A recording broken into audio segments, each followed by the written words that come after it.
passione cantiere Estonia rintrona বিশ্বকাপ final মানেই আবেগ, স্বপ্ন আর ইতিহাসের লড়াই। কেউ ট্রফি ছুঁয়ে অমর হয়, আবার কেউ খুব কাছে গিয়েও অপূর্ণতার ভার নিয়ে মাঠ ছাড়ে। নিউ জার্সির সেই রাতেও ছিল ঠিক এমনই এক গল্প, যেখানে শেষ বাঁশি বাজতেই উল্লাসে ভাসে স্পেন আর অন্য প্রান্তে নেমে আসে নিস্তব্ধতা। কোটি কোটি সমর্থকের হৃদয় ভেঙে যায় এক মুহূর্তেই।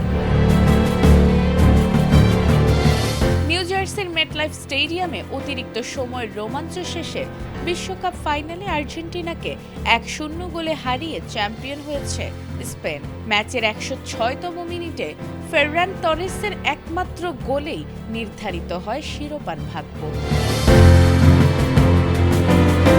লিওনেল মেসির নেতৃত্বে টানা দ্বিতীয়বার বিশ্বকাপ জয়ের স্বপ্ন নিয়ে মাঠে নেমেছিল আর্জেন্টিনা। তবে পুরো ম্যাচে নিজেদের সেরা ফুটবল খেলতে না পারায় শেষ পর্যন্ত শূন্য হাতেই ফিরতে হয়েছে স্ক্যালোনির দলকে। এই হারের পেছনে সবচেয়ে বড় কারণ ছিল আক্রমণ ভাগের ব্যর্থতা। প্রথমার্ধে আর্জেন্টিনা একটি কর্নারও আদায় করতে পারেনি।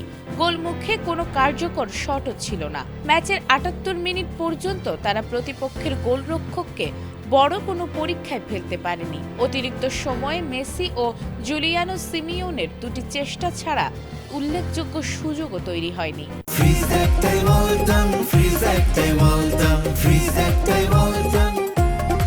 অন্যদিকে শুরু থেকেই বলের নিয়ন্ত্রণ নিজেদের দখলে রাখে Spain. Rodri, Pedri, Lamine Yamal ও নিকো উইলিয়ামসদের দাপটে মাঝ মাঠে প্রায় অসহায় হয়ে পড়ে আর্জেন্টিনা। স্পেনের চাপের মুখে বল ধরে রাখাই কঠিন হয়ে যায় মেসিদের জন্য। পরিস্থিতি আরো কঠিন হয়ে ওঠে নির্ধারিত সময়ের শেষ দিকে। দ্বিতীয় হলুদ কার্ড দেখে মাঠ ছাড়েন এনজো ফার্নান্দেজ। ফলে অতিরিক্ত সময়ের পুরোটা খেলতে হয় 10 জন নিয়ে, যা আর্জেন্টিনার জন্য বড় ধাক্কা হয়ে দাঁড়ায়। মেসিকেও পুরো ম্যাচে অনেকটা বিচ্ছিন্ন দেখা গেছে। আক্রমণে পর্যাপ্ত সহযোগিতা না পাওয়ায় তিনি নিজের স্বাভাবিক ছন্দে ফিরতে পারেননি। হুলিয়ান আলভারেজকে তুলে নেয়ার পর আক্রমণের ধার আরও কমে যায়। অতিরিক্ত সময়ের বিরতির পরপরই ডান দিক থেকে আসা একটি ক্রসে ফেররান তরেস গোল করে স্পেনকে এগিয়ে দেন। এরপর এমিলিয়ানো মার্টিনেজ কয়েকটি দুর্দান্ত সেভ করলেও 10 জনের আর্জেন্টিনার আর ম্যাচে ফেরার শক্তি ছিল না। আক্রমণে নিষ্প্রভ পারফরম্যান্স, মাঝমাঠের নিয়ন্ত্রণ হারানো, এনজোর লাল কার্ড এবং রক্ষণে এক মুহূর্তের ভুল, সব মিলিয়ে হাতছাড়া হয় আর্জেন্টিনার স্বপ্ন।